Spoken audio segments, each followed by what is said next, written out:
And run against your wishes.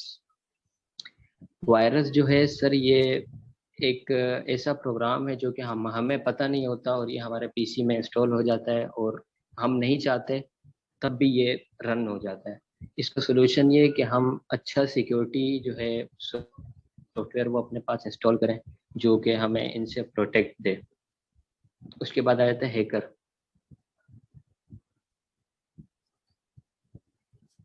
In common, a hacker is a person who breaks into computers usually by gaining access to administrative controls. Hacker जो है एक ऐसा इंसान होता है जो कि हमारी एडमिनिस्ट्रेटिव टूल्स को एक्सेस कर लेता है, उसके बाद ये हमारे कंप्यूटर का सत्यानाश कर देता है, यानी कि ब्रेक कर देता है, तोड़ देता है। और 3 टाइप्स के हैकर्स होते हैं, white hat hackers, black hat hacker और grey hat hackers. White hat hackers क्या होते हैं? White hat hackers are types of hackers who are professional with expertise in cyber security. ये प्रोफेशनल होते हैं और साइबर सिक्योरिटी में एक्सपर्ट होते हैं और ये अथोराइज्ड होते हैं और सर्टिफिकेट इनके पास होता है सिस्टम को हैक करने के लिए। These white hat hackers work for government or organizations by getting into the system. ये गवर्नमेंट की तरफ से भी इनको यानी कि परमिशन होती है सिस्टम को हैक करने के लिए और तभी ये हैक करते हैं क्योंकि ये गवर्नमेंट के कहने पे ये चलते हैं और उसके बाद ये जो भी प्रॉब्लम हो उसे ढूंढ के उसे फिक्स करते हैं और इन्हें हम इथिकल हैकर्स भी कहते हैं। उसके बाद आते हैं ब्लैक हैट हैकर्स। ये वो हैकर्स होते हैं जिनके पास नॉलेज भी बहुत होती है और ये कंप्यूटर में एक्सपर्ट भी होते हैं लेकिन रॉन्ग इंटेंशन से, यानी कि ये अपना गलत इस्तेमाल ज़्यादा करते हैं। ये सिस्टम को अटैक करते हैं और इस तरह उसमें सिस्टम में जाते हैं, इनके पास अथॉरिटी नहीं होती जाने की और ये ऑर्गेनाइजेशन को हैक करते हैं और बैंक का जो डेटा होता है ये उसको भी स्टील कर लेते हैं। उसके अलावा ये जो डेटा चुराते हैं ये उसको अपने फायदे के लिए इस्तेमाल करते हैं और कंपनी को हैरास करते हैं। उसके अलावा आते हैं ग्रेट हैट हैकर्स। ये ग्रेट हैट हैकर जो है ये कॉम्बिनेशन है वाइट हैट हैकर्स और ब्लैक हैट हैकर्स का। ये वो हैकर्स होते हैं जो कि ना ही लोगों को फायदा देते हैं ना ही नुकसान देते हैं, बस ये मजे लेते हैं और जो कि और क्या कहते हैं ये अपना एक्सपीरियंस बढ़ाते हैं। सर आगे करना।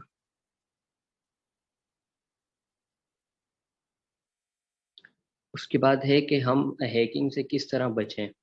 It may be impossible to prevent computer hacking, however, effective security controls, including strong passwords and the use of firewalls, can help.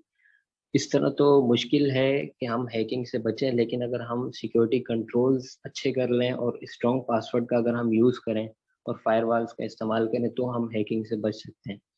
उसके बाद आया था malware. The word malware comes from the term malicious software. Malicious is any software that infects and damages a computer system without the owner's knowledge or permission. ये एक ऐसा software होता है जो कि ओनर की परमिशन के बगैर उसमें दाखिल हो जाता है पीसी में और उसको नुकसान पहुंचाता है, इन्फेक्ट करता है। इसको हम रोक किस तरह सकते हैं? हम एंटी मालवेयर प्रोग्राम को अगर हम इंस्टॉल करें तो हम मालवेयर से बच सकते हैं और फायरवॉल्स का भी हम अगर इस्तेमाल करें तो भी हम बच सकते हैं।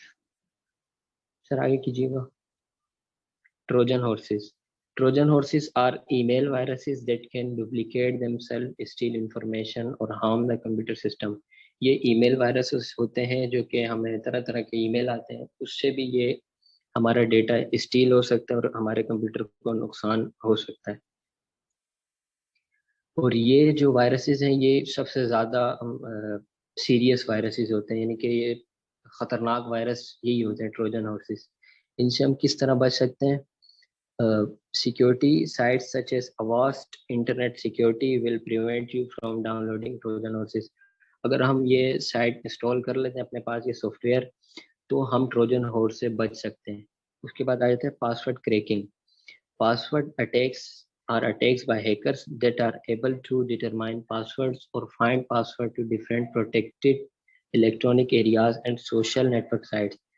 ये पासवर्ड अटैक्स जो है ये अटैकर्स का काम है और ये जो है नेट से और प्रोटेक्टेड साइट जो है ये वहाँ से पासवर्ड को हमारे निकाल लेते हैं, वहाँ से करेक्ट कर लेते हैं। उसके बाद हम पासवर्ड को सिक्योर किस तरह कर सकते हैं? हम स्ट्रॉन्ग पासवर्ड का इस्तेमाल कर सकते हैं, और अगर हम मुख्तलिफ साइट्स पे लॉगिन कर रहे हैं या अपने अकाउंट्स बना रहे हैं तो हमें ये चाहिए कि हम सेम पासवर्ड ना रखें, चेंज करना चाहिए। A group of network which are connect to each other for the sharing their resource is called computer network. Computer network क्या है? इसका मतलब है कि दो, यहाँ पर देखो ये 4 कंप्यूटर है, 4 पीसी, ये आप फीड कर दिया, बाकी वो काम अपना सब कुछ खुद करता है। Now current status of artificial intelligence. आजकल एआई क्या कर रहा है, किस तरीके से होता है, ये अब मैं इस पे आऊंगी। All have taken many shapes and from over recent years, mobile phones, video games, character, robots. अब इसमें बता रहे हैं कि एआई जो है उसने कितनी चेंजिंग कर दी है, क्या हुआ है। जैसे कि ये 3 चीजें दी हुई हैं, इन सब ने बहुत सारे शेप्स चेंज किए हैं रिसेंट ईयर्स में। मतलब कि पहले मोबाइल फोन क्या था, लोग बस टच करते थे, नहीं था ऐसा कुछ भी, सिर्फ बटन से यूज होता था, छोटे छोटे फोन होते थे। अब एक एक हाथ के फोन आ गए, इतने बड़े बड़े फोन हो गए हैं, बहुत सारी उसके अंदर चीजें एडवांस हो गई हैं। तो जो चीज पहले जैसी थी वो वैसी नहीं है। एआई की हेल्प से बहुत सारी चीजों में बहुत सारे कैरेक्टर, बहुत सारी इम्प्रूवमेंट हुई है। जब वीडियो गेम्स कैरेक्टर, जब हम छोटे होते थे तो वीडियो गेम्स दूसरे तरीके के होते थे, जो बंदा ऐसे ही खेलता था। अब तो ऐसे 3D है, पहले जैसी चीजें थी वैसे तरीके से अब नहीं है, बहुत ज्यादा एडवांस होती जा रही है। अब जैसे कि एग्जांपल ये रोबोट की ले लें, कि जब हम बहुत छोटे थे, या हम तो फिर भी, लेकिन जैसे कि हमारे पेरेंट्स वगैरह जो छोटे थे उनके टाइम पे तो इतना रोबोट का कोई नाम ही नहीं होगा जिस तरीके से अभी हमारे पास है। हमारे यहाँ रोबोट का यूज बहुत ज्यादा हो जाएगा रिसेंट ईयर्स में। अभी जैसे कि काफी जगहों पे बड़े बड़े, जैसे चाइना हो गया, जापान हो गया, इस जगह पे तो अभी काफी यूज हो गए, लेकिन बहुत जल्द कुछ सालों में यहाँ हर जगह पे यही होगा कि रोबोट का यूज ज्यादा होगा। Solving a variety of problem, patient, hospital, health care industry overall. अब इसमें बोल रहे हैं कि एआई की वजह से हमें बहुत सारे मसलों का हल मिल गया है। जैसे कि पेशेंट्स वगैरह के लिए इतनी एडवांस मशीनें आ गई हैं जिसमें उनका बहुत इजीली इलाज हो जाता है। हॉस्पिटल में जैसे एमआरआई मशीन हो गया, एक्सरे मशीन हो गया, इन सब में एआई का इस्तेमाल होता है। इन सब में हेल्थ केयर, दवाइयां बनाना करना, ये वो, इसमें जो जो मशीनें लगती हैं, जो एडवांस टेक्नोलॉजी यूज होती है, वो सब एआई की मदद से होती है। Robot having become a very common in many industries. जैसे कि यहाँ पे ही बोल रहे हैं रोबोट जो है वो बहुत ज्यादा कॉमन है, लेकिन रोबोट जो है वो एआई की वजह से इसलिए मशहूर हुए क्योंकि वो इंसान की, एक तरह से देखा जाए रोबोट जो है वो इंसान की जगह पे काम कर रहे हैं। और बहुत जल्द ऐसा है, अभी भी बड़ी बड़ी इंडस्ट्रीज में सिर्फ रोबोट का यूज है, लेकिन बहुत जल्द हर जगह रोबोट का इस्तेमाल बहुत ज्यादा आम हो जाएगा। अब यहाँ से आपको अनलीव एक्सप्लेन करेंगी।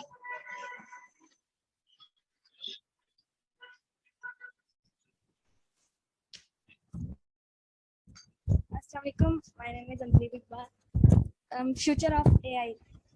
Future of AI is really unknown. मतलब कि फ्यूचर जो है एआई का आर्टिफिशियल इंटेलिजेंस का अभी तक हमें मालूम नहीं है। मतलब जिस तरह से तक तरक्की कर रहा है, मतलब रोज कोई ना कोई न्यू चीज आती है, इसलिए हमें अभी तक इसका फ्यूचर सही से पता नहीं है। इसका क्या आगे 30 सालों में इसका क्या फ्यूचर होने वाला है, हमें कुछ नहीं पता इसका। और most job will be done by robot within 30 years due to the use of AI. It can make human extinct और इमोर्टल। मतलब कि आने वाले 30 सालों में हम मतलब हमारी दुनिया में ज़्यादा काम मतलब रोबोट्स कर रहे होंगे, इंसानों का काम इतना नहीं रहेगा, क्योंकि इंसान आजकल भी ज़्यादातर वो रोबोट्स बना रहे हैं। मतलब ज़रा सा काम के लिए उन्होंने रोबोट, हर चीज़ के लिए रोबोट तैयार कर दिए हैं। तो तभी उन्होंने लिखा है कि आने वाले 30 सालों में भी इंसान तो बिल्कुल वो हो जाएगा। मतलब उससे अगर कुछ पूछा जाए या कोई काम करने के लायक नहीं रहेगा, इंसान ज़्यादातर काम मिलकर रोबोट ही कर रहे होंगे। तीसरा पॉइंट है the optimise hope that we will one they invent a super intelligence that solve every problem we can imagine. तो जिस तरह अब रोबोट इंसान इजाद कर रहे हैं, तो अब कोई मुश्किल वगैरह भी अगर कोई मतलब प्रॉब्लम आए तो वो सब भी रोबोट ही करेंगे, मतलब सॉल्व करेंगे। इंसानों का कोई उसके अंदर वो ही नहीं रहेगा, कोई पार्ट नहीं रहेगा इंसानों का। disadvantages of AI. More powerful and more useful computers. इसमें ये होगा कि मतलब ज़्यादा से ज़्यादा कंप्यूटर्स वगैरह का मतलब टेक्नोलॉजी का यूज़ किया जाएगा इसके अंदर and improve interfaces, solving new problems, और ज़्यादा से ज़्यादा न्यू प्रॉब्लम्स को सॉल्व किया जाएगा। मतलब ये सारा कुछ रोबोट के मतलब रोबोटिक और एआई ये करेगा। इंसानों का इसके अंदर मतलब टोटली वो हो जाएगा, शुमार खत्म हो जाएगा। Increase disadvantages of AI. Increase cost.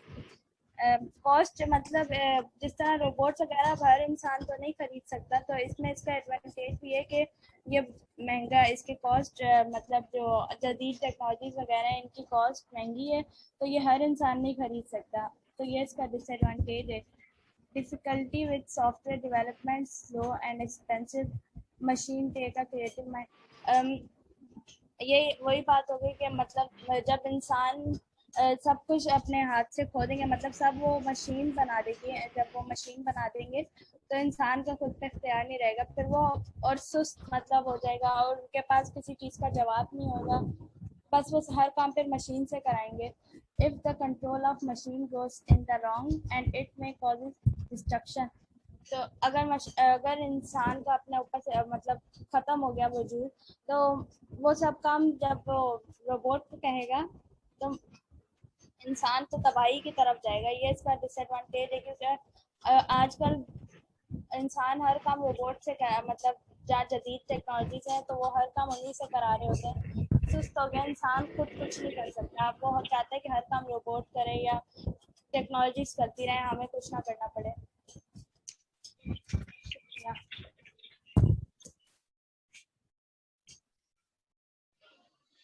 Omar Ali, and my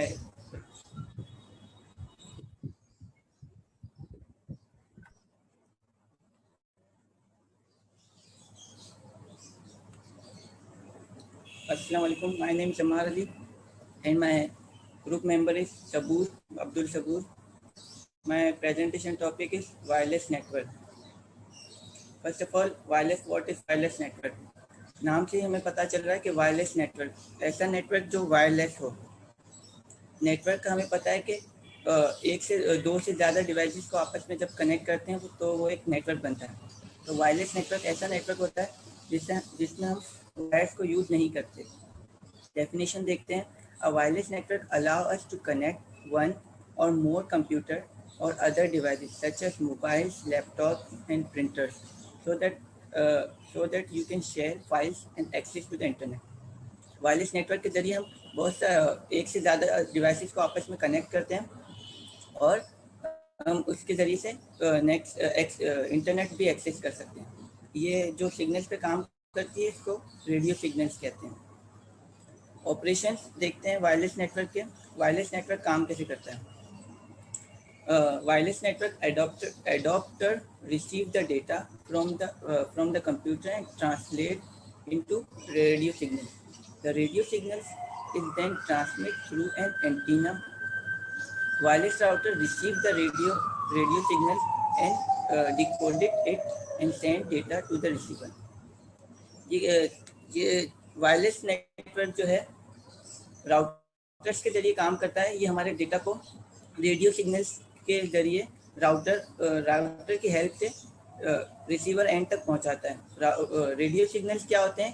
ये कैरियर सिग्नल्स होते हैं जो हमारा डेटा को हमारे data network before wireless sensor network पर बात करने से पहले हमें दो टर्म को जानना जरूरी है। सबसे पहली टर्म जो होती है वायरलेस एडहॉक नेटवर्क होता है। अब ये वायरलेस एडहॉक नेटवर्क क्या होता है? इसको वेरिट भी कहते हैं। ये एक टाइप है लोकल एरिया नेटवर्क का जो कि स्पॉन्टेनियसली बिल्ट होता है और कनेक्शन को इनेबल करता है सेंट्रल डिवाइस के। जैसा कि आपने देखा होगा कि एक नेटवर्क होता है, वहां पे एक सर्वर होता है और बहुत सारे उसके क्लाइंट्स होते हैं। तो अगर एक क्लाइंट उस नेटवर्क में एक क्लाइंट को दूसरे क्लाइंट से जो है कम्युनिकेट करने के लिए सर्वर से परमिशन लेनी पड़ती है, या कोई डॉक्यूमेंट सेंड करने के लिए सर्वर से परमिशन लेनी पड़ती है।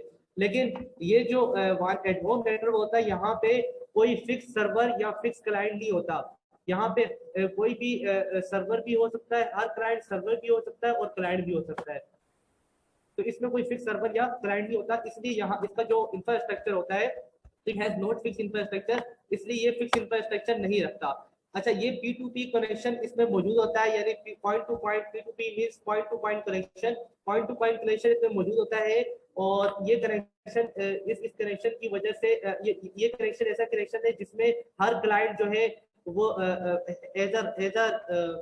हर क्लाइंट सर्वर के तौर पे भी काम कर सकता है और रिसीवर के तौर पे भी काम कर सकता है। अब यहाँ पे हम एक और टर्म को जानना जरूरी है कि बेस स्टेशन। बेस स्टेशन हमारे पास क्या होता है? तो यहाँ पे देखिए, बेस स्टेशन एक रेडियो रिसीवर ट्रांसमीटर है that serves as the hub of the local wireless network. जो बेस स्टेशन है वो रिसीव करता है और ट्रांसमिट करता है रेडियो वेव्स, और ये वायरलेस लोकल वायरलेस नेटवर्क के हब के तौर पे काम करता है लोकल वायरलेस नेटवर्क पे। अब यहाँ पे आपने देखा होगा जितने भी हमारे डिफरेंट कंपनीज के टावर्स है, ये बेस स्टेशन है जिनके जरिए हमारा कनेक्शन पॉसिबल होता है, जिसके जरिए हमारा मोबाइल फोन दूसरे मोबाइल फोन से कनेक्ट होता है, यहाँ से और कम्युनिकेशन जो है पॉसिबल होती है। अब हम बात करते हैं वायरलेस सेंसर नेटवर्क की। बेसिकली वायरलेस सेंसर नेटवर्क होता क्या है? वायरलेस सेंसर नेटवर्क जो है बहुत सारे सेंसर्स का कंबाइनेशन है, और ये जो है ये इस तरह ये नेटवर्क का जो आर्किटेक्चर होता है या स्ट्रक्चर होता है वो एडहॉक मैनर का होता है। जिस तरह मैंने आपको बताया ना, एडहॉक नेटवर्क होता है, बिल्कुल उसी तरीके से ये वायरलेस सेंसर नेटवर्क होता है, मतलब कि इसका भी कोई फिक्स इंफ्रास्ट्रक्चर नहीं होता। और इसमें भी जो सेंसर्स होते हैं वो जो है वो सेंसर जो है मैसेज को सेंड मतलब डेटा को सेंस करते हैं, कलेक्ट करते हैं और उसको दूसरे सेंसर से कम्युनिकेट कर सकते हैं। इसमें कोई फिक्स सेंसर नहीं होता कि वो अलाउ करेगा तो दूसरा सेंसर दूसरे सेंसर से कम्युनिकेट करेगा। तो इसमें कोई फिक्स सेंसर जो है वो एज अ सर्वर काम नहीं करता, या fix sensor as a client काम नहीं करता। यहाँ पे जो है सेंसर जो है वो हर सेंसर जो है कम्युनिकेट कर सकता है दूसरे सेंसर से विदाउट एनी परमिशन। तो यहाँ पे देखें ये क्या करता है, ये इन्वायरमेंट सिस्टम को मॉनिटर करता है। जो सेंसर नोड्स होते हैं वो कम्युनिकेट करते हैं आपस में, किसके जरिए? रेडियो सिग्नल के जरिए, यूजिंग रेडियो सिग्नल्स के जरिए आपस में कम्युनिकेट करते हैं। सेंसर नोड जो है वो सब सिस्टम थ्री सिस्टम में जो है वो कंसिस्ट होते हैं। सबसे पहले तो आपके पास आ जाएगा सेंसर सब सिस्टम, दूसरा आ जाएगा प्रोसेसिंग सिस्टम, तीसरा आ जाएगा कम्युनिकेशन सिस्टम। अब सेंसर सब सिस्टम क्या होता है? हर सेंसर नोड जो है, हर सेंसर नोड में एक सेंसर सब सिस्टम होता है। सेंसर सब सिस्टम क्या करता है? ये डेटा को सेंस कर, ये जो है ये एक एरिया में ये डिस्ट्रीब्यूट हो जाता है और उस एरिया को डिवाइड किया जाता है छोटे छोटे सेल्स में। अब आगे मैं आपको बताऊंगा एक इमेज में किस तरह डिवाइड किया जाता है। यहाँ पे देखिए, each cell is served by at least one fix location. हर सेल की एक फिक्स लोकेशन होती है, जो मतलब ट्रांसीवर मींस बेस स्टेशन होता है, जो कि सेल साइट कहलाता है या बेस स्टेशन कहलाता है। सेलुलर नेटवर्क जो है सपोर्ट करता है बोथ वॉइस को भी डेटा को भी, यानी कि आप सेलुलर नेटवर्क के जरिए वॉइस भी भेज सकते हैं और डेटा मींस मैसेजेस वगैरह भी सेंड कर सकते हैं। यहाँ पे adjacent cell operate on different frequencies. यहाँ पे हर सेल की डिफरेंट फ्रीक्वेंसी होती है। अब मैं आपको दिखाता हूँ सेल क्या होते हैं। यहाँ पे एक इमेज आप देखेंगे, यहाँ पे देखें ये पूरा एरिया है, एरिया को हमने डिफरेंट सेल्स पे डिवाइड कर दिया। अच्छा, सेल्स जो है वो हर डिफरेंट रीजन्स में, मतलब उस एरिया के डिफरेंट रीजन्स में हमने सेल को डिवाइड कर दिया। उस सेल वो जो बेस हर डिफरेंट रीजन में डिवाइड किया, हर रीजन में एक बेस स्टेशन मौजूद है। तो बेस स्टेशन कहाँ लोकेटेड होता है? बेस स्टेशन लोकेटेड होता है उस सेल के मिड में, यानी कि वो जो रीजन है उसके मिड में लोकेटेड होता है, ताकि हर तरफ चारों तरफ उसकी यानी कि हर तरफ से उसकी रेंज पॉसिबल हो सके, उसकी यानी कि डेटा कनेक्शन में कोई प्रॉब्लम ना हो, तो यहाँ नेटवर्क में कोई प्रॉब्लम ना हो। तो यहाँ पे देखें कि यहाँ पे ये डिफरेंट सेल्स है। ये जो ब्लू पेन से मैंने बनाया हुआ है ये सारे, इसको ये बेस स्टेशन है। इस सेल को हम हेक्सागोनल शेप में शो करते हैं। तो यहाँ पे देखें, ये अब फॉर एग्जांपल यहाँ पे ये सारे जो है ये सेल्स है और सेल्स के अंदर बेस स्टेशन है। तो यहाँ पे देखिए ये मोबाइल जो है इससे कनेक्ट होना चाहता है, यानी ये मोबाइल जो है इस मोबाइल से कम्युनिकेट करना चाहता है। तो सबसे पहले ये मोबाइल क्या करेगा, अपना रेडियो सिग्नल जो है यहाँ से कहाँ जाएंगे, इस बेस स्टेशन में जाएंगे। ये बेस स्टेशन उस बेस स्टेशन से कनेक्ट करेगा जो इस दूसरे मोबाइल के जो के रिसीवर के मोबाइल के रिसीवर के मोबाइल के नजदीक है। तो ये यहाँ से ये बेस स्टेशन इस बेस स्टेशन को डेटा सेंड करेगा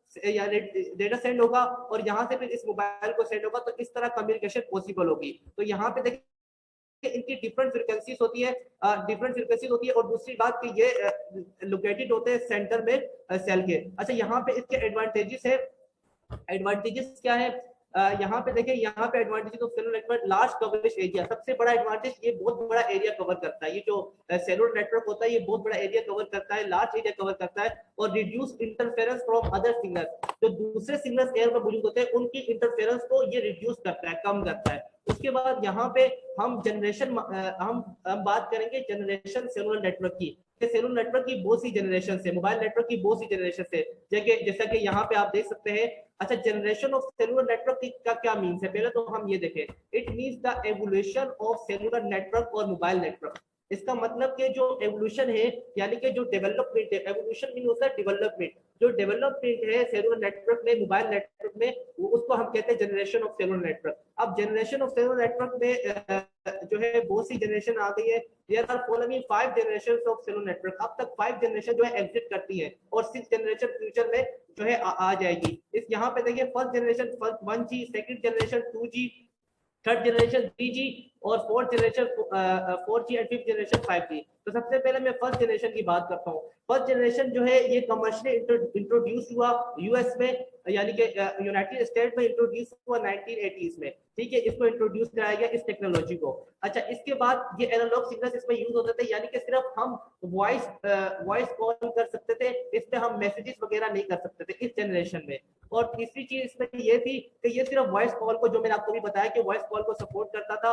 और इसमें फोर्थ थिंग ये थी कि इसकी स्पीड जो थी, यानी कि इसका जो बैंड विड्थ था वो 2.4 किलोबिट पर सेकंड था। 2.4 किलोबिट पर सेकंड इसका बैंड विड्थ था, यानी कि इसकी स्पीड थी। तो यहाँ पे देखें, यानी किलो kbps का मतलब होता है किलोबिट पर सेकंड। और यहाँ पे हम इसके बाद बात करेंगे सेकंड जनरेशन की। अब सेकंड जनरेशन में क्या है, सेकंड जनरेशन में डिजिटल सिग्नल यूज हुए और इसके बाद क्या हुआ कि यहाँ पे जो है वॉइस को इनकोड किया जाता था, यानी कि जो हमारी वॉइस एनालॉग फॉर्म में आ रही है उसको डिजिटल फॉर्म में इनकोड किया जाता था और फिर उसको ट्रांसमिट किया जाता था। इसके बाद यहाँ पे देखें, इसकी जो स्पीड थी वो 14.4 किलोबिट पर सेकंड से 64 किलोबिट पर सेकंड तक इसकी स्पीड थी। और यहाँ पे देखें, यहाँ इस जनरेशन के मोबाइल फोन पे या इस जनरेशन के नेटवर्क में हम इजीली एसएमएस कर सकते थे, एसएमएस करना पॉसिबल था।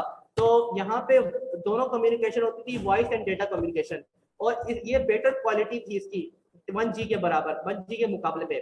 और यहाँ पे it based on circuit switching technology, और ये किस पे बेस करता था, सर्किट स्विचिंग टेक्नोलॉजी पे बेस करता था। इसके बाद यहाँ पे हम थर्ड जनरेशन देखते हैं। थर्ड जनरेशन जो है इसकी स्पीड जो थी 144 किलोबिट पर सेकंड से 2 मेगाबिट पर सेकंड तक थी। और इसके बाद यहाँ पे ये क्या करता था, इस जनरेशन के आने के बाद, यानी इस टेक्नोलॉजी के आने के बाद वेब ब्राउजिंग इजीली हो गई और ईमेल करना आसान हो गया और फास्ट डाउनलोड और अपलोड स्पीड आ गई हमारे पास। इसके बाद यहाँ पे देखिए, हमारे पास ये पैकेट स्विचिंग टेक्नोलॉजी पे जो है ये बेस करता है थर्ड जनरेशन टेक्नोलॉजी। इस पैकेट स्विचिंग टेक्नोलॉजी की बेस पे, इस टेक्नोलॉजी की वजह से जो कॉस्ट है डेटा ट्रांसमिशन की कॉस्ट है वो रिड्यूस हो गई पैकेट स्विचिंग टेक्नोलॉजी को यूज करने की वजह से। अब इसके बाद यहाँ पे देखें, 3D गेमिंग भी पॉसिबल हो गई थर्ड जनरेशन जब आया। उसके बाद यहाँ पे मल्टीमीडिया भी पॉसिबल हो गया। मल्टीमीडिया होता है कंबाइनेशन ऑफ यानी कि इंफॉर्मेशन को इस तरह प्रेजेंट करना, बहुत सारे मीडिया में इंफॉर्मेशन को प्रेजेंट करना। मल्टीमीडिया में हमारे पास डेटा आ जाता है, वीडियो आ जाती है, ऑडियो आ जाती है और आपकी ग्राफिक्स आ जाती है, ये सारी मल्टीमीडिया में आएगी। जैसा कि यूट्यूब की वीडियो देखते हो वो भी एक तरह से मल्टीमीडिया। उसके बाद यहाँ पे देखिए फोर्थ जनरेशन में हम क्या करते हैं, इसकी स्पीड होती 2000 मेगाबिट पर सेकंड से 1 गीगाबिट पर सेकंड तक इसकी जो स्पीड की रेंज थी। और यहाँ पे क्या होता था, ये ब्रॉडबैंड सर्विसेज को करता था। ब्रॉडबैंड सर्विसेज वो सर्विसेज होती है, ब्रॉडबैंड क्या होता है, ब्रॉडबैंड यूज होता है लॉन्ग डिस्टेंस कम्युनिकेशन के लिए, ठीक है। और इसमें आप सेम टाइम पे सिग्नल रिसीव और ट्रांसमिट हो रहे होते हैं एक सेम टाइम में, ठीक है। और इसके बाद यहाँ पे क्या था, ये that this technology was launch 14 दिसंबर 2019 14 दिसंबर 2019 में, सॉरी 2009 में इसको लॉन्च कर दिया गया था। और उसके बाद इसमें भी पैकेट स्विच टेक्नोलॉजी यूज होती थी 4G नेटवर्क में। इसके बाद हम बात करते हैं कि एचडी वीडियोस को भी सपोर्ट करता है जब 4th जनरेशन। और 5th जनरेशन में क्या होता है, ये इसकी स्पीड थी 1 से 10 गीगाबिट्स पर सेकंड। अब यहाँ पे इसकी स्पीड और भी बढ़ रही है, और ये पाकिस्तान में तो अवेलेबल नहीं है, अलबत्ता यहाँ पे जिन जिन कंट्रीज में अवेलेबल है, जैसे कि यहाँ पे चाइना पे ये यूज हो रही है 5th जनरेशन, तो यहाँ पे ये इसकी जो इसकी स्पीड है वो अब 1 गीगाबिट पर सेकंड से 20 गीगाबिट पर सेकंड तक पहुंच चुकी है। तो इतनी इसकी स्पीड इंक्रीज हो चुकी है। उसके बाद इसकी वॉइस क्वालिटी बहुत अच्छी है। और उसके बाद यहाँ पे देखें डाउनलोड और अपलोड स्पीड जो है वो बहुत ज्यादा है as compare to 4th generation और as compare to 3rd generation technology. और इसके बाद यहाँ पे देखें 5G एनेबल्स करता है ऑटोनोमस कार्स को। क्या एनेबल करता है कि वो जो है फास्ट इंफॉर्मेशन को गेट करे, और यानी कि जैसे एक ऑटोनोमस कार चली है और आगे एक ऑब्स्टेकल आगे एक रुकावट आ गई है, तो 5G के जरिए ये फास्ट नेटवर्क यानी फास्ट इंफॉर्मेशन को गेट करेगी, और फास्ट इंफॉर्मेशन गेट करने से वो जो है ऑब्स्टेकल से हिट करने से बच जाएगी, और वो उसका नुकसान होने से बच जाएगा। तो यहाँ पे ये भी 5G के मदद से हुआ। और ये जो लॉन्च हुई ये 3 अप्रैल 2019 को ये लॉन्च हुई। और इसके बाद यहाँ पे हम 6G की बात करते हैं, जो कि हमारा फ्यूचर है। अभी तक ये टेक्नोलॉजी पे काम हो रहा है, और इंशाल्लाह 2030 तक ये जो है लॉन्च हो जाएगी। पाकिस्तान में तो नहीं होगी, लेकिन दूसरी कंट्रीज में हो जाएगी। तो 6th जनरेशन पे बात करते हैं। 5th जनरेशन को देखकर हम 6th जनरेशन को प्रेडिक्ट कर सकते हैं। किस तरह, जिस तरह 5th जनरेशन में जो कैरेक्टरिस्टिक्स उनको देखकर हम ये प्रेडिक्ट कर सकते हैं कि ये 6th जनरेशन में ये चीजें होंगी। सबसे पहली चीज क्या होगी कि इसकी जो स्पीड होगी वो 5 गीगाबिट पर सेकंड से, ये गीगाबिट पर सेकंड यहाँ, sorry the speed of 5G is 20 gigabit पर सेकंड। यहाँ 2 एस लिख दिया, 1 एस है, तो 20 गीगाबिट पर सेकंड है या अभी तक जो 5G की स्पीड है। मतलब जो पीक जो वैल्यू है स्पीड की वो 20 गीगाबिट पर सेकंड है। लेकिन जो पीक वायरलेस डेटा रेट जो है 6G का वो हो जाएगा तकरीबन 100 गीगाबिट पर सेकंड। और इसके बाद यहाँ पे क्या होगा कि बहुत सी आर्टिफिशियल इंटेलिजेंस और मशीन लर्निंग एप्लीकेशन जो है वो 6G में नई एप्लीकेशंस आएंगी। 6G में बहुत सी न्यू एप्लीकेशन आर्टिफिशियल इंटेलिजेंस की भी और मशीन लर्निंग की भी 6G में आएगी। Smartphone will not be used just for communication. Smartphone communication के लिए सिर्फ यूज नहीं होगा, बल्कि rather they would become personal digital assistant of individual.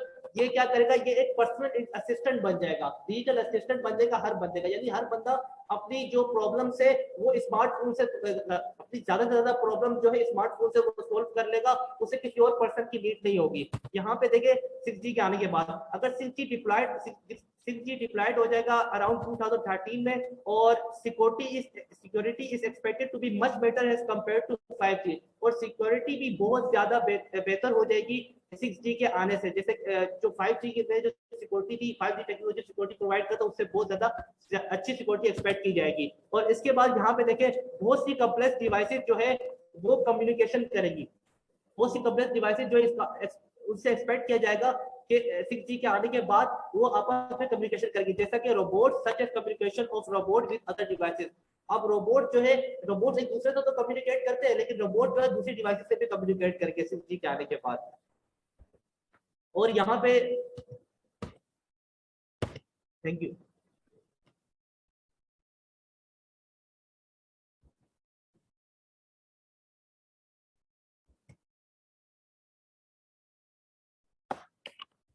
Saboor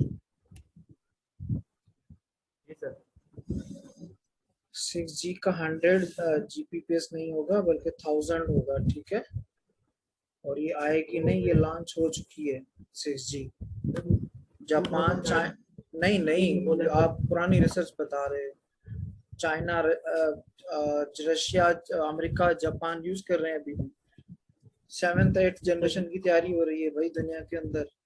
quantum computing की तैयारी हो रही है। सारी बात समझ में। चलो कोई और आ जाए, ठीक है। सर मैं और किरण दें।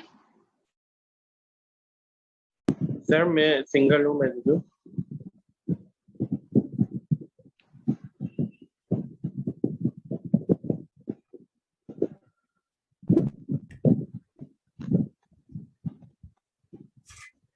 ओके अबरार, आप वेट करें, ये दे दें।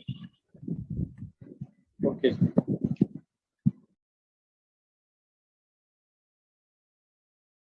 that can result if a threat compromises that resources.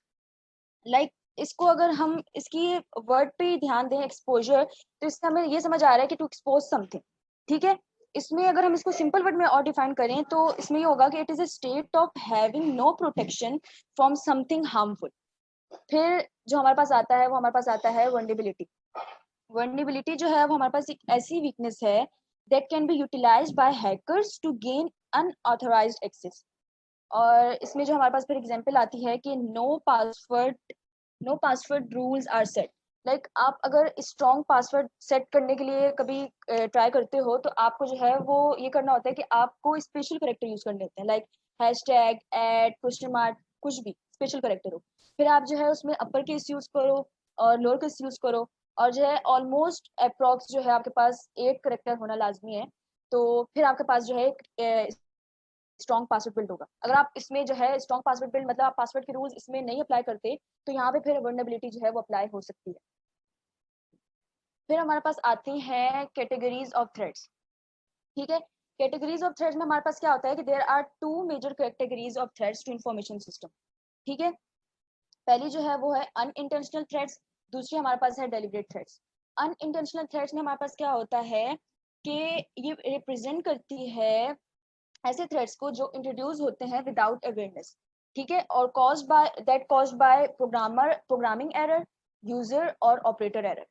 फिर अनइंटेंशनल थ्रेड्स में हमारे पास 2 चीजें और आती हैं। पहली जो आती है वो आती है ह्यूमन एरर, दूसरी जो आती है वो आती है हमारे पास social engineering. Basically human error क्या होता है? ह्यूमन एरर जो हमारे पास होता है वो ये होता है कि जितने हमारे पास हायर लेवल ऑफ एम्प्लॉयज होगा उतने ही हमारे पास चांसेस होंगे higher level of security risk, ठीक है।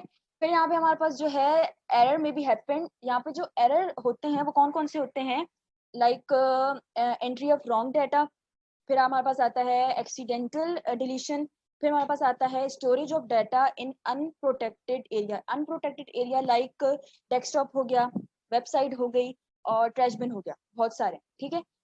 तो ये वाले जो एरर है that error may be happen because of lack of experience, जब आपके पास लैक ऑफ एक्सपीरियंस होगा और जब आपके पास इम्प्रॉपर ट्रेनिंग होगी, ठीक है। फिर हमारे पास यहाँ पे जो है मेजर ह्यूमन मिस्टेक्स आती हैं, उसमें क्या होता है हमारे पास carelessness with laptops. Carelessness laptop में लाइक लूजिंग और मिसप्लेसिंग ऑफ लैपटॉप्स, लाइक आपका लैपटॉप जो है गुम हो जाता है, चोरी हो जाता है, तो ये भी एक ह्यूमन मिस्टेक ही कहलाती है, ठीक है। फिर उसके बाद हमारे पास जो आता है वो आता है केयरलेसनेस विद कंप्यूटिंग डिवाइसेस। इसमें हमारे पास क्या होता है कि लूजिंग और मिसप्लेसिंग दोज डिवाइसेस, या जो है आप उन डिवाइसेस को जो है वो केयरलेस होकर यूज करते हो, तो उसकी ये वजह बनती है कि फिर मालवेयर जो है वो आपके पीसी में जो है वो इंट्रोड्यूस होता है, ठीक है। फिर हमारे पास इसमें आता है ओपनिंग क्वेश्चनेबल ईमेल, लाइक आप किसी अननोन के मोबाइल में जो है वो ईमेल जो है वो कर रहे हो, तो ये एक ह्यूमन मिस्टेक हो जाएगी, कॉमन ह्यूमन मिस्टेक हो जाएगी। फिर हमारे पास present you deliberate threats to information system. There are 10 deliberate threats to information system. The first one is espionage or trespass. It occurs when an individual attempts to gain illegal access to organization information. तो espionage और trespass threat तब होता है जब individual attempts किए जाते हैं किसी ऑर्गेनाइजेशन की इंफॉर्मेशन को एक्सेस करने के लिए। espionage का बेसिकली मतलब होता है कि आप लीगल बाउंड्रीज को क्रॉस करके किसकी इंफॉर्मेशन को स्टील करते हैं, ठीक है। फिर आ जाता है information extortion. It occurs when an attacker steals information from company and the perpetrator demands payment for returning stolen information. तो ये थ्रेट तब होता है जब जो अटैकर है वो किसी कंपनी से उसकी इंफॉर्मेशन को चुरा ले और उसे वापस देने के लिए उससे पैसों की डिमांड कर ले, कि अगर कंपनी उसे पैसे देगी तो प्रोप्राइटरी स्टोलन इंफॉर्मेशन को रिटर्न करेगा, या एग्रीमेंट कर लेता है कि वो जो इंफॉर्मेशन उसने ली है कंपनी की या जो भी पर्सनल इंफॉर्मेशन है वो उसको डिस्क्लोज नहीं करेगा. Then the third one is sabotage or vandalism. It damaging the website organization and causing its customer to lose faith. तो sabotage threat काम करता है किसी वेबसाइट या किसी ऑर्गेनाइजेशन को डैमेज करने के लिए, जिससे उस ऑर्गेनाइजेशन की रेपुटेशन खराब हो सकती है, या जो उस वेबसाइट या उस ऑर्गेनाइजेशन पे कस्टमर का फेथ होगा वो खत्म हो जाएगा उससे. फिर आ जाता है theft of equipment or information. It acts as stealing information stored in computer and obtain confidential हो या इस हवाले से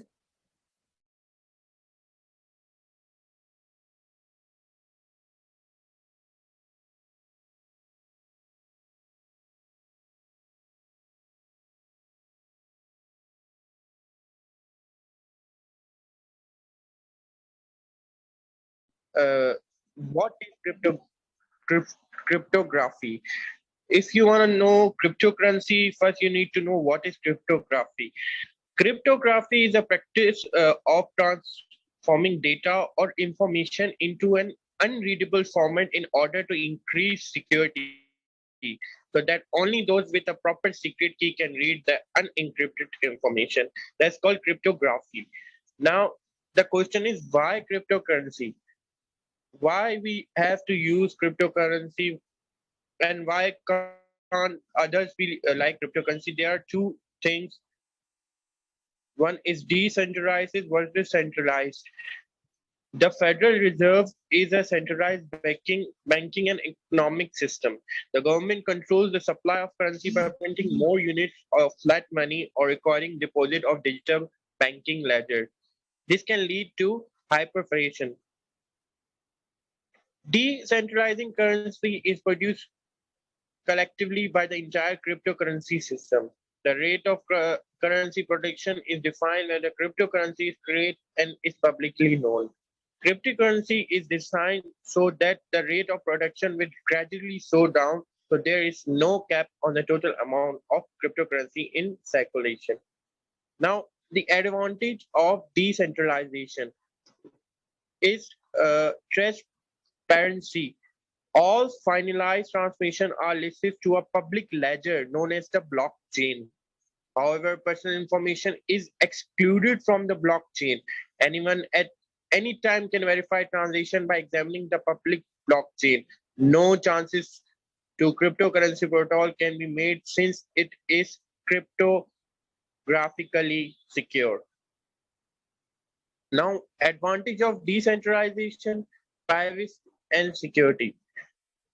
Anonymous payment can be made and finalized without giving up information system. Very personal, little information is attached to the transaction itself. Extra fees cannot be added on the transaction without the consent of the consumer.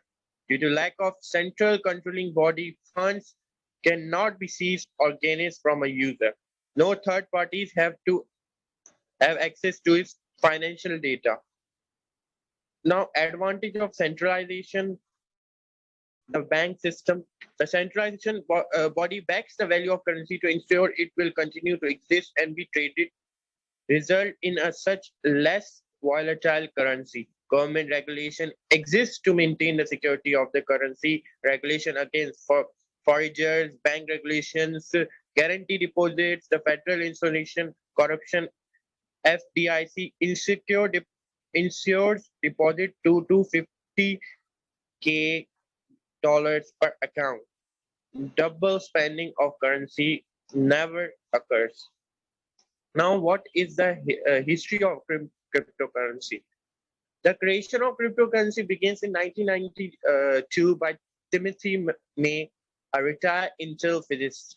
He became worried about the lack of privacy in the financial world and searched for a way to obscure personal information from transactions. It took until 1999 when Wei Dai created the technology necessary for cryptocurrency and released B-Money.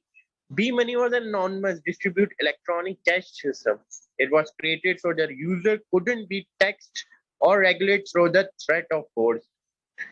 Later in 1999, Nick Selso created his own cryptocurrency known as BitGold. It was very similar to and considered to predecessor to Bitcoin. A similar focus was able to program a virtual currency that could be able to acquire value. Sebastos implementation didn't value privacy and lacked many of security aspects that Bitcoin has adopted. A proof of work function was created to cryptographically verify transaction and to create new currency. A proof of work function uses participant computer power to solve cryptographic equation assigned to the system. The solved equation will be sent to the blockchain, and if verified, the work would be credited in the form of more currency. The solution must be verified by a majority of blockchain before the system can move on to the next equation. Now you can see this. It took until 2008 for there to be another attempt at creating virtual money and cryptocurrencies. This man named Satoshi Nakamoto, a man from Japan, who announced his proposal for a new currency known as Bitcoin. Nakamoto's proposal stressed the importance of chain of data that track all the transactions in the virtual economy. The virtual ledger became known as blockchain. His proposal was implemented in 2009 and open source was released. Bitcoin. Now the main thing, how Bitcoin transaction work. Take example, Bob, an online merchant, decide to begin accepting Bitcoins as payment. Alice, a buyer, had Bitcoins and wants to purchase merchandise from Bob. Now, if you want to start a Bitcoin transaction, there's a thing called wallet and addresses. From through which Bob and Alice both have wallets on their computer.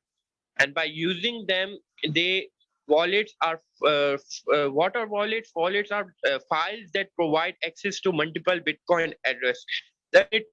Then that address is a string of letters and numbers such as anything with capital letters or name. Each address has its own balance of Bitcoins. Now creating a new address. Bob creates a new Bitcoin address for Alice to send their payment to. Now, the next step is submitting a payment.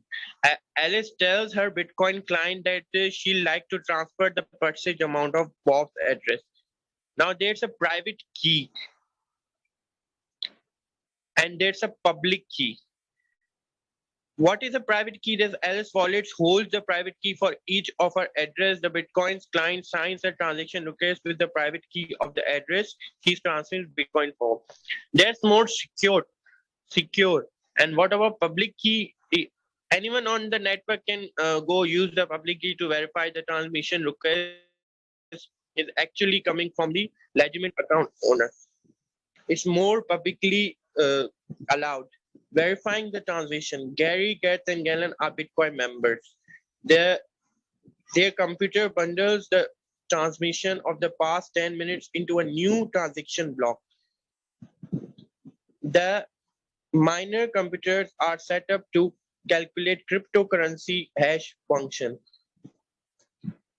Cryptocurrency hash. What are exactly cryptocurrency hash?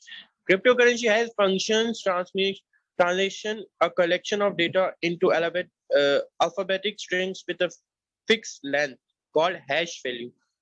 Even tiny change in the original data discretely change the result hash value. And it is impossible to predict which initial data set will create a specific hash value. Now, each new hash value contains information about all previous Bitcoins. The mining computers calculate new hash values based on a combination of previous hash value, the new transaction block, and a nouns. Now, the process goes around until the transmission is verified. As time goes on, Alice transfer to Bob gets buried beneath others' more recent transaction. For anyone to modify the detail, he would have to redo the work that Gary did, because any changes required a completely different meaning point. So this is the process how the transmission works. Now I will end my topic on this, that is how to start a Bitcoin transaction. all Bitcoin transactions start from a user. As I mentioned before, there's a user wallet. This is software. A wallet is a software or a web application that manages users' Bitcoin. And this thing allows them to send and receive Bitcoin from others. First wallet program released was 2009 by Nakamoto was open source called Bitcoin. Every time a user attempts to view their balance or computer transaction, the client must send out a transaction request to download an uploading version of blockchain. Thank you.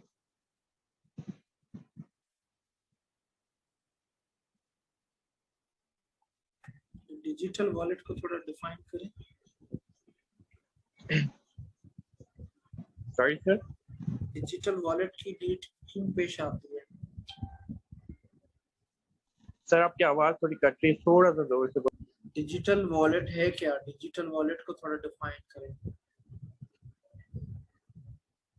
Sir, as I told you before, digital wallet एक software है जो users को allow करता है ताकि वो bitcoins ले सकें या उनको सेंड कर सकें. उनकी इंफॉर्मेशन का वो एक मुजाहिर एक सॉफ्टवेयर है, एक ऐसा जो आपको ये सारे काम करने में आसानी पेश करता है.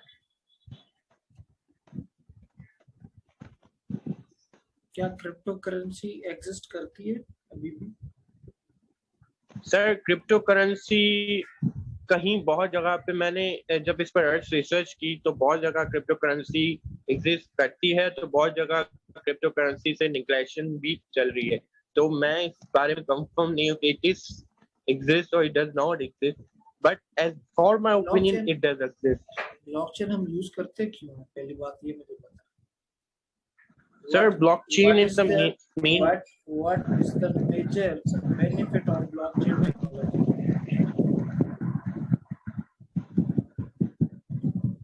Sorry, sir. Major benefit क्या है blockchain technology का? Sir, major benefit तो बहुत सारे हैं. उनमें से sir. And my group mate is Hanifa Abdullah. सबसे पहले introduction.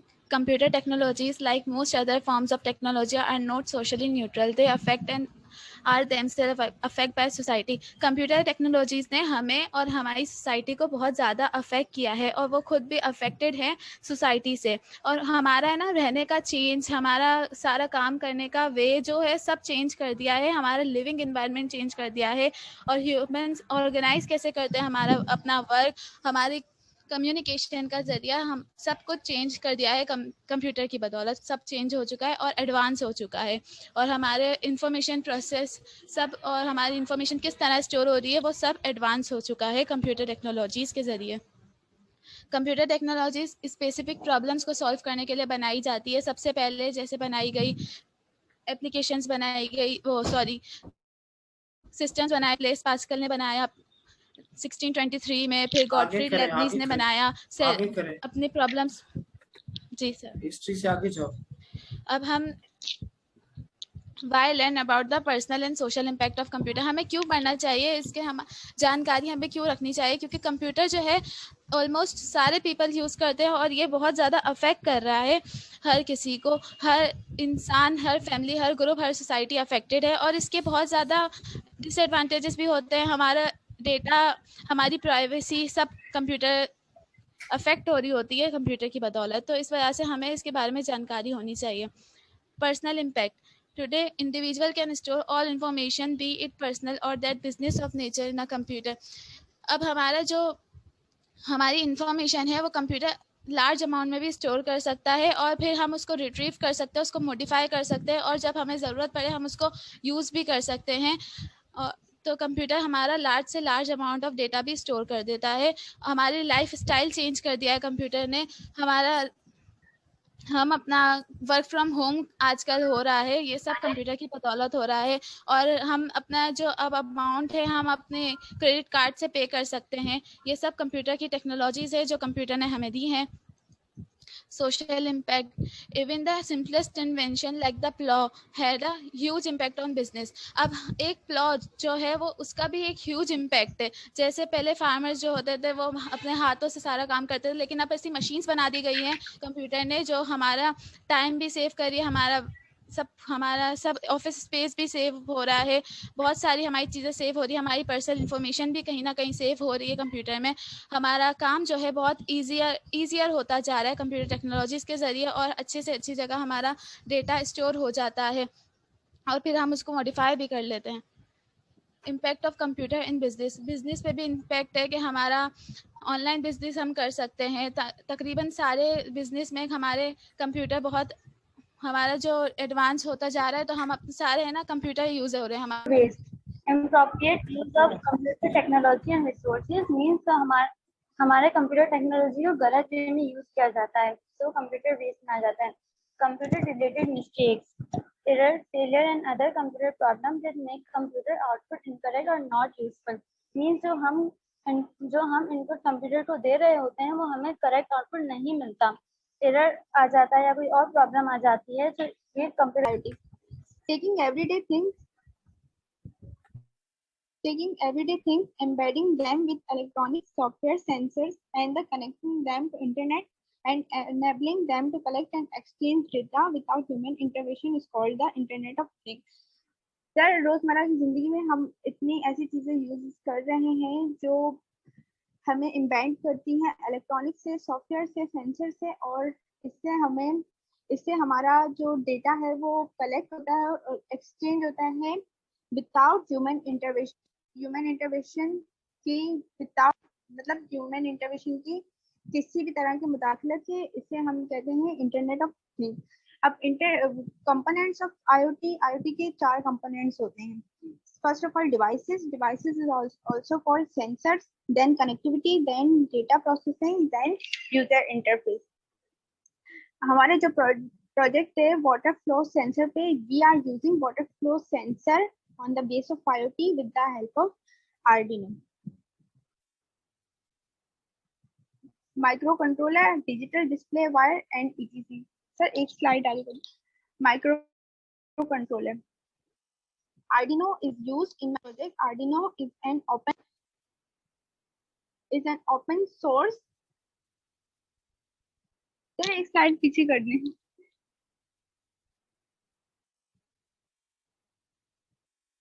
Arduino is stream data.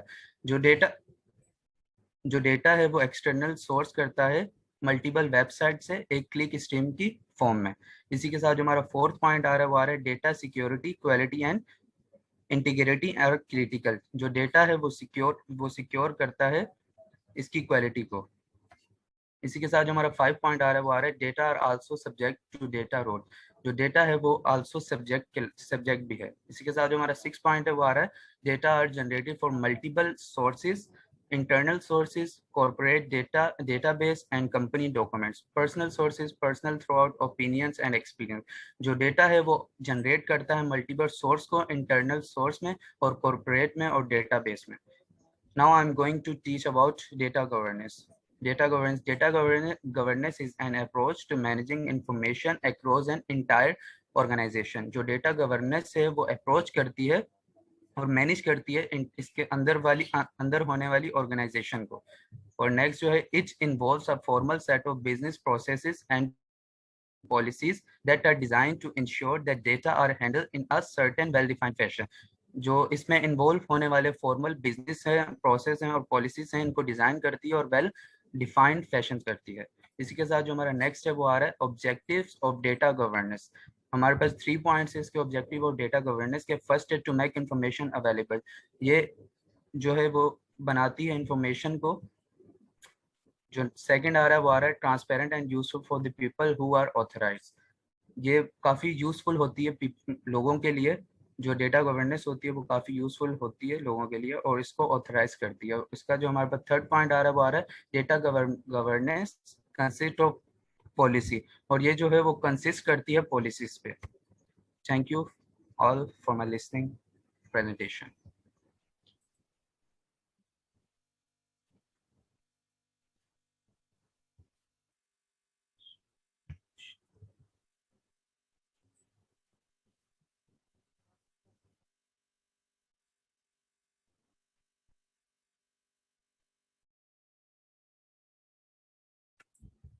जी कोई और आ जाए। From the SIT section है third semester. Today my topic of presentation. आवाज नहीं आ रही, थोड़ा वॉल्यूम इंक्रीज करें। बिस्मिल्लाहिर्रहमानिर्रहीम। सर आ रही है क्या?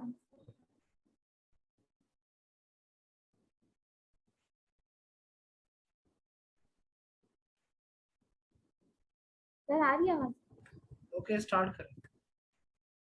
Bismillahirrahmanirrahim. This is Manal Kainat Sajid from the SIT section at third semester. Today my topic of presentation is Six Sigma and its phases.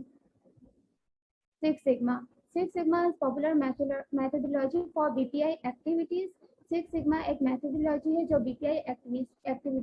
BPI team जो होती है वो यूज करती है। BPI सबसे पहले हमें ये पता होना चाहिए कि BPI क्या है। BPI बिजनेस प्रोसेस इम्प्रूवमेंट, एक बिजनेस प्रोसेस को इम्प्रूव करने के लिए जो टीम होती है वो सिक्स सिग्मा प्रोसेस को यूज करती है। जो हमारे पास ऑलरेडी प्रोडक्ट्स होती हैं और सर्विसेज एग्जिस्ट करती हैं उनको मजीद बेहतर बनाने के लिए जो मेथड यूज होता है वो सिक्स सिग्मा कहलाता है। It was first developed by Motorola in the 1980s by Bill Smith. Six Sigma 1980s में बिल स्मिथ ने डेवलप किया था। Six Sigma seeks to improve the quality of process outputs by identifying and removing the causes of defects। जो Six Sigma है वो quality process की quality को improve करने के लिए जो उसके रूट कॉज होते हैं और जो उसकी उनको आइडेंटिफाई करता है। Six sigma process of is the process of producing high and improve quality output. Six sigma एक ऐसा प्रोसेस है जो किसी भी प्रोडक्शन की क्वालिटी को इम्प्रूव करने के लिए यूज होता है। It is a set of tools and techniques for process of improvement. ये डिफरेंट टाइप्स की टूल्स और टेक्निक्स यूज करता है बिजनेस प्रोसेस को इम्प्रूव करने के लिए। जो मैथ्स की जो डिफरेंट टेक्निक्स होती हैं और टूल्स होते हैं उनको यूज करता है Six Sigma. It is a methodology creating products को क्रिएट करने के लिए ये एक मेथड है। सिक्स सिग्मा के डिफरेंट फेजेस होते हैं। इसके 5 फेजेस हैं: define, measure, analyse, improve, control. किसी भी प्रोडक्ट या सर्विस को मजीद बेहतर बनाने के लिए जो हम स्टेप्स यूज करते हैं सिक्स सिग्मा में वो ये 5 होते हैं। इन 5 फेजेस को हम DMIC भी कहते हैं। Now what is DMIC? D refers to define, M की मीनिंग है measure, A for analyze, I for improvement and C for control. DMIC are the phases of Six Sigma. ये Six Sigma के phases हैं। Six Sigma is DMIC is used for quality improvement and problem solving method. DMIC एक quality improve जो हम quality को improve करने के लिए जो steps यूज करते हैं वो DMIC है। Used to improve business performance, business की performance को improve करने के लिए यूज होता है। Improvement happens project by project। जो हमारी इम्प्रूवमेंट होती है वो प्रोजेक्ट बाय प्रोजेक्ट हमें मिलती है। हम अप्लाई करते हैं DMIC प्रोजेक्ट, हर प्रोजेक्ट पे भी हमें इम्प्रूवमेंट का पता चलता है। This means management has decided it is important enough to schedule the resources it needs to get the problem solved. Problem को सॉल्व करने के लिए हम सिक्स सिग्मा के ये 5 फेजेस यूज करते हैं। सबसे पहले होता है हमारे पास define phase. In the first phase of the DMIC process, the project team better defines the problem they have been given by leadership, asking questions to both internal and external customers to affirm that the issue really exists. Define phase में सबसे पहले हमारी जो customers को जो problems होती हैं हमारे internal and external customers से हम वो उनसे questioning के जरिए उनकी problems को सुनते हैं। फिर उसके बाद define phase में हम डिफरेंट चीज़ों को डिफाइन करते हैं। हमारी प्रॉब्लम्स क्या है, हमारी गोल्स क्या है, हमें किस तरह उनकी प्रॉब्लम सॉल्व करनी है, इन सारी चीज़ों को डिफाइन करते हैं। Defining problems by developing a problem statement document. हम एक प्रॉब्लम स्टेटमेंट का डॉक्यूमेंट बनाते हैं जिसमें सारी जितनी भी प्रॉब्लम्स होती हैं उनको हम उनकी डॉक्यूमेंटेशन करते हैं। Defining the project goal by developing goal statement. हम एक गोल स्टेटमेंट बनाते हैं जिसके जरिए जिसमें हम जो हमारा गोल है प्रोजेक्ट किसी भी प्रोडक्ट का जो सर्विस का उसका गोल। सर आगे हो गया। Yes sir. जो वायरलेस कम्युनिकेशन है उस सिस्टम में क्या होता है, या तो वो वायर होता है या तो वो वायरलेस सिस्टम होता है।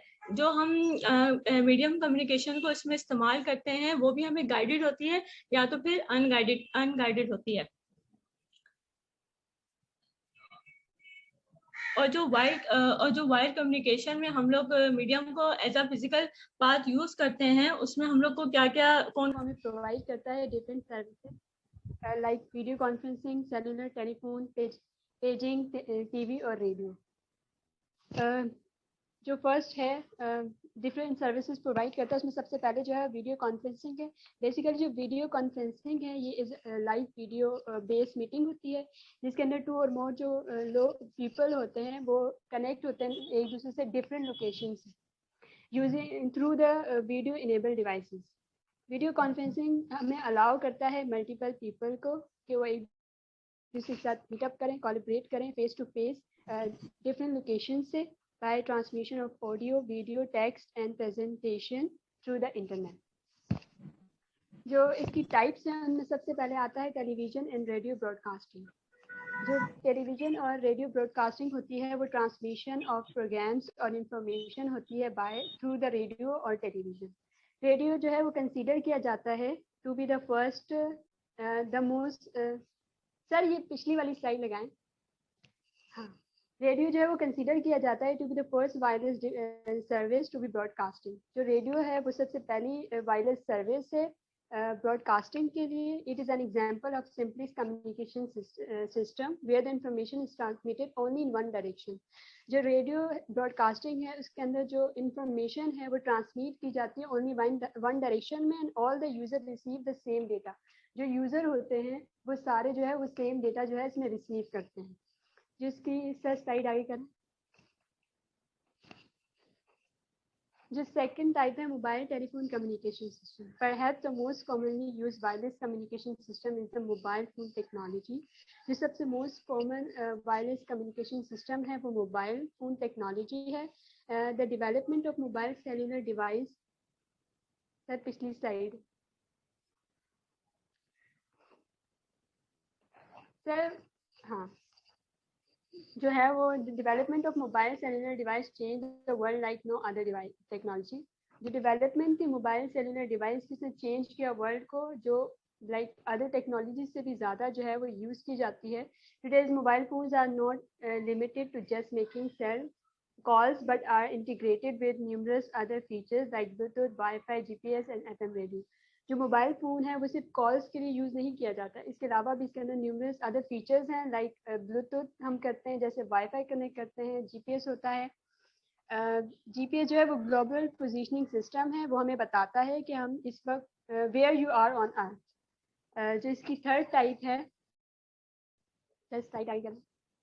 ग्लोबल पोजीशनिंग सिस्टम जो होता है is a solely a sub category of satellite communication। GPS provide different wireless services like navigation, positioning, location, speed, etc. with the help of dedicated GPS receiver and satellite। Okay ठीक है। Ahmad Khan. Sir मुझे आपकी आवाज नहीं आ रही थी उस वक्त। सर आप क्या कह रहे थे? हो गई, ठीक है बेटा। Ahmed Khan. Okay yes sir.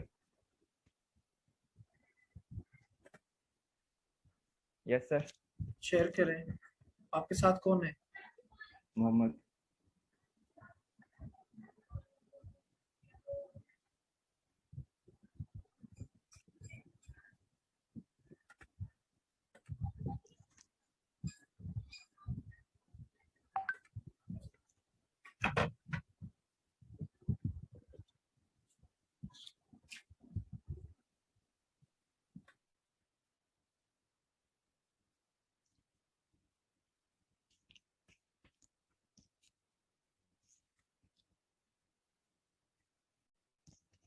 Assalamualaikum. It's me Ahmed Khan, BSID from section A.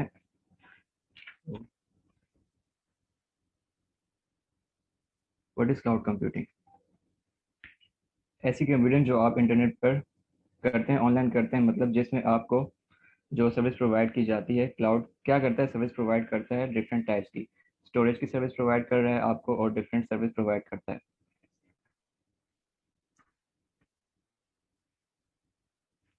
Characteristics मतलब इसके क्या क्या फ़ायदे हैं और क्या क्या खसूसियात हैं। सबसे पहला फ़ायदा यह है कॉस्ट एफिशिएंट, मतलब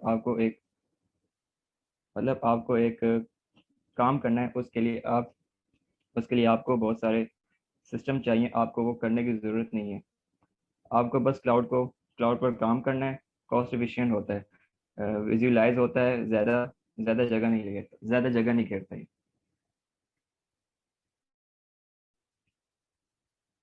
हिस्ट्री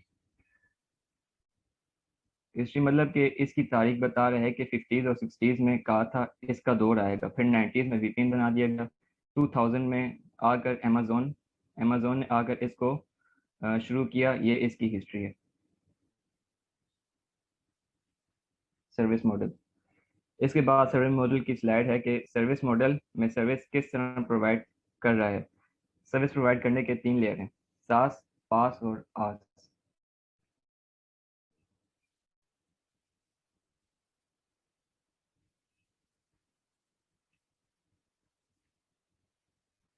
सबसे पहले हमारे पास है आस। इसका मतलब होता है इंफ्रास्ट्रक्चर एज अ सर्विस। इसमें जो है हमारे पास मशीन होती है जो बैलेंस करती है क्लाउड को, नेटवर्क प्रोवाइड करती है और वर्चुअल मशीन होती है। उसके बाद हमारे पास आता है पास, प्लेटफॉर्म एज अ सर्विस। ये यूज़र को प्लेटफॉर्म प्रोवाइड करता है, सॉफ्टवेयर और हार्डवेयर दोनों। लेट्स सपोज हमें कोई काम करना है, उसके लिए हमें एक सॉफ्टवेयर चाहिए और हम हर चीज़ को खरीद नहीं सकते, तो हम एक क्लाउड में जो है क्लाउड की सर्विस लेते हैं कि हमें ये सॉफ्टवेयर चाहिए, तो उसे हम यूज़ करेंगे और उसके लिए हमें पे करेंगे। अब हम उसको ख़रीद कर लाएंगे तो वो इतना महंगा होता है, तो क्लाउड क्या करता है, क्लाउड हमें सर्विस देता है कुछ दिनों के लिए और उसके लिए हमें पे करना होता है। उसके बाद लास्ट में हमारे पास आता है सास। देन सास सॉफ्टवेयर एज अ सर्विस, मतलब इसमें हम सॉफ्टवेयर ले रहे होते हैं, हार्डवेयर ले रहे होते हैं और दोनों ट्रांसपेरेंट होते हैं, लेकिन हम उनको एज अ सर्विस ले रहे होते हैं और उनके एक्सेस पॉइंट को यूज़ करते हुए इसके लिए भी हमें पे करना होता है। Security and privacy,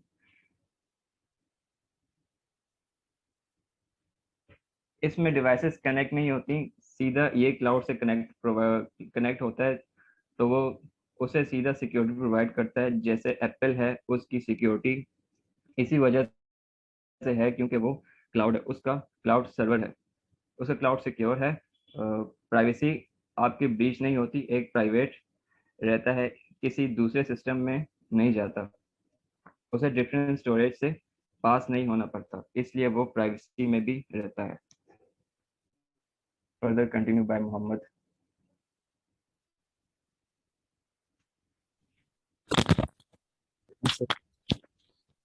what is cloud computing? आसान अल्फाजों में कि बाय टू हार्ड ड्राइव। पहले हम हार्ड डिवाइस में चीज़ें सेव करते थे जो कि इतना फास्ट नहीं था, ना ही उस काम कहीं भी एक्सेस कर सकते थे। रिमोट हो गया सब कुछ, इंटरनेट से हम अपने डेटा को कहीं से भी एक्सेस कर सकते हैं, बस इंटरनेट अवेलेबल होना चाहिए।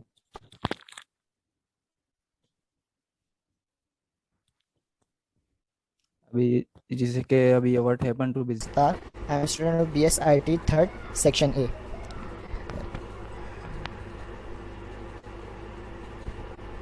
सर ये आगे कैसे जाएगा?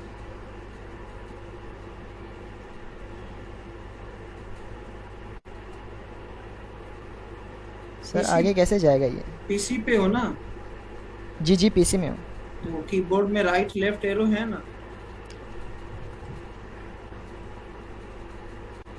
सही। तो today my topic is porter 5 forces model. सबसे पहले इसका मतलब समझ लेते हैं कि पोर्टर 5 फोर्सेस ही क्यों रखा गया इसका नाम। ये इसका नाम इसलिए रखा गया क्योंकि माइकल पोर्टर साहब जो हैं उन्होंने हमें ये मॉडल दिए थे, और 5 फोर्सेस मतलब कि 5 फोर्सेस वो होते हैं जिससे बिज़नेस की पोटेंशियल प्रॉफिट पोटेंशियल हमें पता चलती है, और मॉडल इसलिए कि ये मॉडल है। तो लिखा हुआ है determine the ultimate profit potential in the industry. मतलब कि ये जो 5 फोर्सेस हैं ये प्रॉफिट पोटेंशियल को डिटरमाइन करते हैं कि प्रॉफिट पोटेंशियल को डिटरमाइन करते हैं किसी भी इंडस्ट्री की। And second one is the stronger each of this forces the more limited companies are in their ability to raise prices and earn great profit. इसमें बता रहे हैं कि ये जो 5 फोर्स हैं ये जितनी ज़्यादा स्ट्रॉन्ग होंगी उतनी ज़्यादा प्रॉफिट पोटेंशियल बढ़ेगी। अब हम डायग्राम की तरफ आ जाते हैं। डायग्राम में सबसे बीच में लिखा हुआ है इंडस्ट्री रिवलरी, मतलब कि आपस में जो कंपटीशन है वो बहुत ज़्यादा हाई है। उसके ऊपर लिखा हुआ है कि कितनी इंटरेस्ट आ रही है, कौन कौन सी जो न्यू इंट्रेंस है वो हमें आ रही है मार्केट के अंदर। और सबसे नीचे लिखा है थ्रेड्स ऑफ सब्स्टिट्यूट, मतलब कि हम जो प्रोग्राम या सर्विस दे रहे हैं उसका सब्स्टिट्यूट कितना है, रॉ मटेरियल कितना है मार्केट के अंदर। लेफ्ट साइड में लिखा हुआ है बार्गेनिंग पावर ऑफ बायर, मतलब कि बायर्स कितने सस्ते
जी कोई और आ जाए। ये कौन थे? अदनान और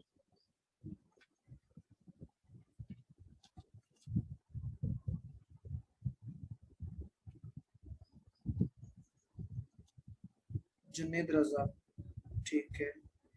अब कौन रहता है? सर मैं रह गई। अच्छा आपने तो हो गई ना। सर मेरी लोकेशन ने हाफ दी थी और मैंने आपको स्लाइड शेयर करी है, बाकी पीपीटी सेंड कर दी व्हाट्सएप पे।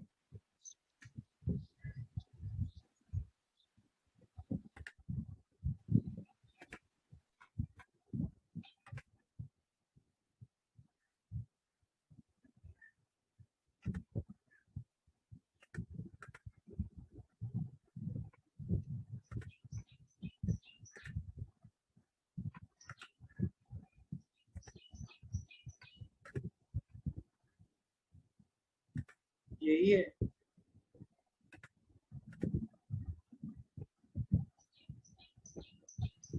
सर अभी तक स्क्रीन नजर नहीं आई। यस सर यही है सर, स्लाइड नंबर 6 के बाद।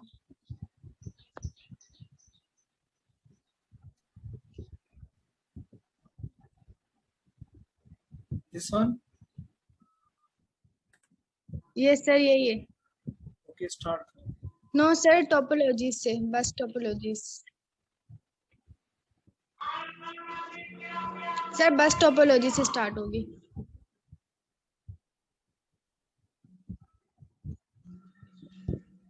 Attention topic is as we know computer network is computer network जो है कनेक्ट करता है मुख्तलिफ डिवाइसेस को। राउटर्स हो गए, हमारे पास स्विचेस हो गए, और कंप्यूटर्स को आपस में कनेक्ट करता है for the purpose of communication. अब कंप्यूटर जो आपस में कनेक्ट होते हैं उनके मुख्तलिफ स्ट्रक्चर्स के अंदर डिज़ाइन किए जाते हैं जिसमें वो कनेक्ट किए जाते हैं, जिसे हम कहते हैं टोपोलॉजीज। अब टोपोलॉजीज जो है उसकी डिफरेंट टाइप्स होती हैं, बस topologies, ring topologies, tree topology, mesh topology, star topologies. तो सबसे पहले हम बस टोपोलॉजी के बारे में पढ़ेंगे। जैसे कि आप डायग्राम में भी देख सकते हैं कि it is a network type in which every computer network device is connected to single cable. यानी इसमें जितनी भी डिवाइसेस होती है वो एक सिंगल केबल से कनेक्ट होती हैं। इसके मुख्तलिफ डिफरेंट फीचर्स हैं। इसमें जो है हम डेटा को एक ही डायरेक्शन में ट्रांसमिट कर सकते हैं, और जो है हर डिवाइस जो है दूसरी डिवाइस के साथ कनेक्ट होती है। In this type of topology, every device is connected to a single cable. Cable fails, then whole network fail. अगर इसमें एक केबल जो है फेल हो जाएगी तो पूरा नेटवर्क हमारा फेल हो जाएगा। अब हम बात करें रिंग टोपोलॉजी की। बेसिकली ये वो टोपोलॉजी है, इसका स्ट्रक्चर जो है रिंग लाइक होता है। It is a network topology in which each computer is connected to another computer with the last one connected to the first one. Ring like structure होता है इसमें। इसके भी कुछ फीचर्स हैं। इसमें क्या होता है, डेटा फ्लो होता है एक ही डायरेक्शन में, और एडिशनल वर्क स्टेशन जो है हम इसमें ऐड कर सकते हैं। तो स्लाइड चेंज कर दें।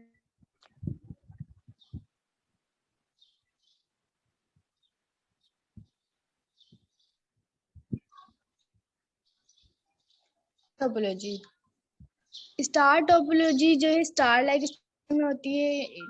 This type topology all computers are connected to a single hub through a cable. Hub is a central node and all other nodes are connected to the central node. अब इस diagram में भी आपको show हो रहा होगा कि जो डिवाइसेस है वो हब कनेक्ट होती हैं। तो यहाँ पर जो हमारा हब है अब फेल हो जाता है तो पूरा कंप्यूटर नेटवर्क हमारा जो वो स्टॉप हो जाएगा, क्योंकि जितने भी नोड्स के ऊपर लगे सब हब के ऊपर डिपेंड है। Only that node is affected which has failed. अगर इसमें कोई एक नोड फेल हो जाती है तो बाकी सारी नोड्स काम करेंगी until फेल, यानी अगर हब फेल होगा तो सारा नेटवर्क फेल हो जाएगा। अगर सिर्फ एक ही नोड अफेक्ट करती है तो बाकी नोड जो है वो काम करती रहेंगी। मैश टोपोलॉजी की बात की जाए, it is the type of networking where all nodes cooperate to distribute data amongst each other. Every node features a point-to-point connection to the opposite node. इसमें अब हम देखा जाए तो सारी जो नेटवर्क्स हैं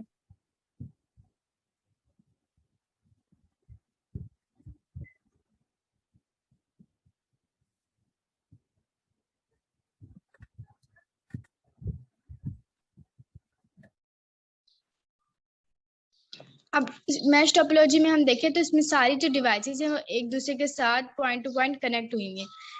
इसमें होता क्या है, every component of the network is connected directly to every other computer component. Each computer not only sends its own signal but also relays data from others computer. यानी हर कंप्यूटर क्या है अपने अलावा दूसरे कंप्यूटर का भी डेटा जो है वो रिले करता है, क्योंकि ये आप देख सकते हैं इसमें जो डिवाइसेस हैं कंप्यूटर है वो आपस में एक दूसरे से कनेक्ट हुए हैं। ये थी हमारे पास mesh topology. Sir slide share कर दें। अब हमारे पास 5 नंबर पे आ जाती है ट्री टोपोलॉजी। बेसिकली ये वो टोपोलॉजी है जो स्ट्रक्चर जिसका होता है ट्री लाइक, यानी इसमें से मुख्तलिफ ब्रांचेस निकली होती हैं। It is a topology which is having a tree structure in which all the computer are connected like the branches which are connected with the tree. Tree like structure है, tree like branches जो है इसकी निकल रही होती हैं। This type of computer network जो है ये आइडियल वर्क स्टेशन होता है और जो है वाइड एरिया नेटवर्क के लिए यूज किया जाता है। हमने पढ़ा था नेटवर्क की डिफरेंट टाइप्स होती हैं। वाइड एरिया नेटवर्क, उस वाइड एरिया नेटवर्क में हम ट्री टोपोलॉजी को ज्यादा से ज्यादा यूज कर रहे होते हैं। अब उसके बाद हमारे पास आ जाती है हाइब्रिड टोपोलॉजी। हाइब्रिड टोपोलॉजी जैसे कि इसके नाम से वाजे हो रहा है कि ये ऐसी टोपोलॉजी है जो दो डिफरेंट टोपोलॉजीज के ऊपर कंसिस्ट करती है, यानी it is two different types of topologies which is a mixture of 2 और मोर टोपोलॉजीज, जैसे कि रिंग टोपोलॉजी हो गई और स्टार टोपोलॉजी हो गई। इसमें क्या होता है, new topologies end nodes can be added and remove from network easily. हम जो है इस नेटवर्क के अंदर न्यू नोड को इजीली ऐड भी कर सकते हैं और रिमूव भी कर सकते हैं। हम वाइड एरिया पे कहीं रिंग टोपोलॉजी यूज करें और साथ के साथ हम जो है स्टार टोपोलॉजी यूज करें। किसी यूनिवर्सिटी के अगर नेटवर्क में हम देखें एक जगह हम रिंग यूज करें और एक जगह हम स्टार टोपोलॉजी यूज करें। और कौन रहता है? प्रोटोकॉल्स बताने? नहीं, और कौन रहता है? सारे हो गए?